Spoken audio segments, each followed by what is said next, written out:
G'day, everyone. How you going? Quick little impromptu live video from me. I just had a really fun, enlightening, interesting session with a group of joinery business owners. They're not clients of mine, but they're really great guys. So I just thought I'd jump on here and have a little chat because I thought I'd share some of the stuff that we took away from the session we were in. And it's really quite useful and valuable for them as well as me. It was a bit of an eye-opening experience. It's stuff that we kind of already knew, but we hadn't really talked about for a while.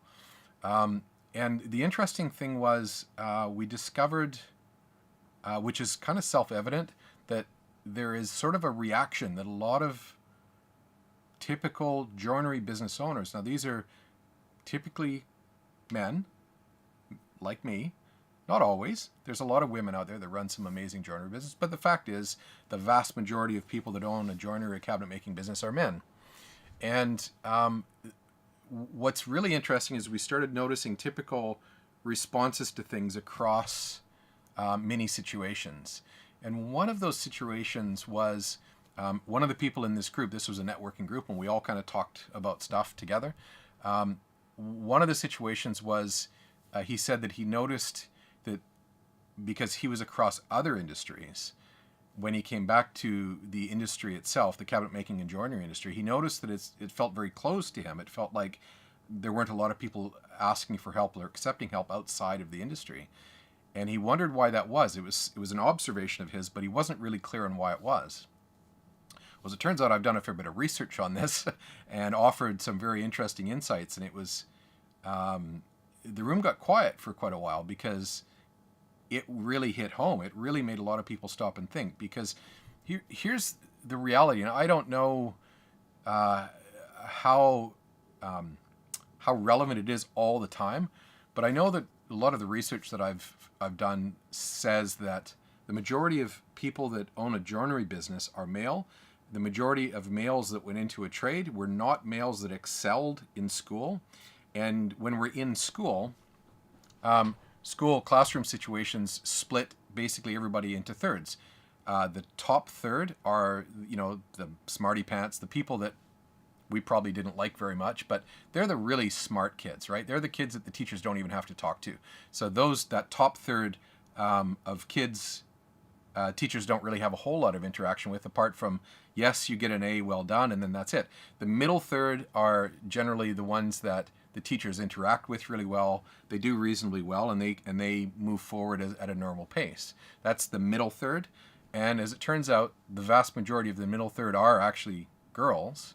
And there are absolutely some boys in there, but it's dominated by girls, or boys that are, learning the way that our teaching system requires them to learn. Now, that doesn't suit everyone. That just means that the way that our school system is set up around the world, generally speaking, doesn't suit everyone, but it suits the middle third. Now, as it turns out, the most people in our industry are not in the middle third. Most of us learn a certain way or need to be taught a certain way that puts us into the bottom third.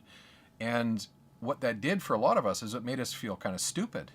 It made us feel like because the teachers aren't teaching us and we're not learning the way that the middle third is, and we're certainly not the smarty pants people, we must be stupid. So it made us feel like we were, just not smart kids, right? And so that perpetuated a bad experience in school. And it also perpetuated feeling bad about anybody trying to teach us anything. So it at an early stage in life, it actually sets us up for feeling like anybody that's going to try and teach us something, our teachers in school, in other words, that's a bad experience. It's almost like a DNA. It's almost like a built-in reaction, right? So then we go out into the world, and if we look back on school, if we were ever going to do anything in school, we had to do it on our own, because a lot of the teachers just didn't cater to us. A lot of the teachers just didn't resonate with the way that we think. They weren't patient enough. They didn't work with us, and their teaching style really wasn't designed for the way that I needed it to be as a kid at school. So we go out into the world feeling like, well, we're on our own, and there isn't anybody that's going to be able to help me, because pretty much anybody that's trying to teach me or help me is like the teachers at school. So it becomes something that we carry forward as adults. And it does appear like this is a pretty common trait. And it's very, very interesting if we stop and think about why is it that so many men who run cabinet making and joinery businesses have what I call this hair trigger bullshit meter to say, well, if you're trying to say you can help me in business, you're just trying to sell me something, so immediately go away. I don't want to listen to what you have to say. A lot of it comes from a lot of this fear of making me feel like I did when I was at school. You're going to make me feel like I'm stupid. And we just close down. We just shut off and become very isolated. We isolate ourselves from that situation again. It's totally understandable, right? Who in their right mind would want to make themselves feel like they're stupid? No one would want to go back to that situation. And so when we discussed this in the room, there was about 25 of us in the room, a couple of consultants. I was the only business coach, and everybody else was joinery and cabinet making business owners. There was a whole lot of ahas. There was a whole lot of, I hadn't really thought about it that way before. Because as it turned out, virtually everybody in the room was in that bottom third at school where, yeah, we got by, we passed, but we kind of felt like we were stupid. And then we got out into the world as adults, and we actually realized we're actually pretty smart. We just weren't taught the right way at school. That, it was really the teacher's job to teach us. And in many cases, the school system failed us, the bottom third. And that's true, I think, for most school systems around the world. They fail the bottom third. And so it carries on as adults. We start moving this and carrying this forward into our adult and professional lives. And so the industry, it's quite an interesting thing. And we, as a coaching business, we work with a lot of joinery business owners who are technicians and tradesmen at heart, because that's what you did, right? You went out of school and you got a trade. You became a cabinet maker. That's a technical skill. And even through that, we went through trade school, and that was sometimes not a great experience either. But we still carry these innate, these automatic responses with us from our school years. Those are the formative years. Those formed a lot of our decision-making processes, and a lot of the DNA that gets sort of wired in our brains in those years becomes almost permanent. It becomes almost impossible to change.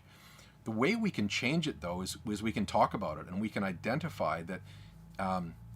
Let's just, so a couple of people I was talking to in this group, I was saying, well, just, stop for a minute. Are you actually having an open mind to how can you get help from outside?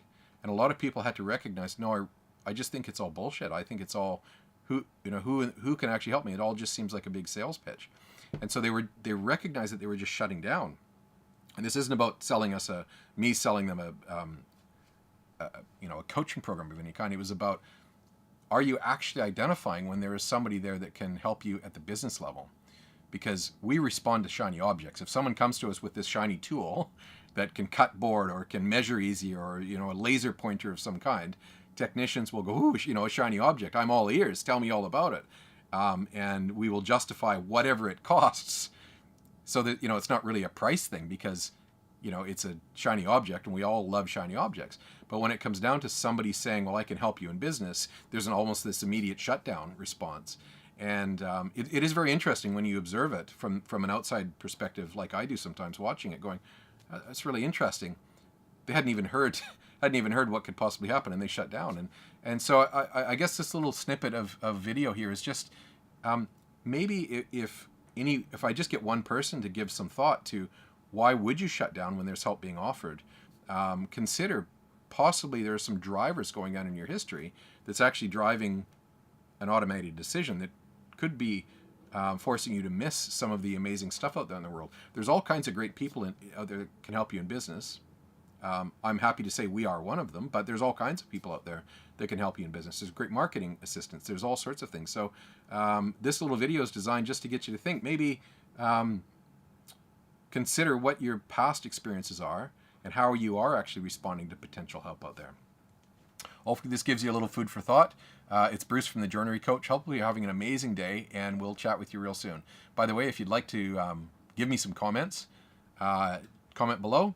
No matter where we are, whether this is on YouTube or on Facebook, give us a comment. Love to chat with you. Join our Facebook group, the Joinery Business Hub. Or if you'd like to chat with me directly, just jump onto our website, thejoinerycoach.com, and book a call. Love to have a chat. All right, have an amazing day. We'll chat with you soon. Cheers.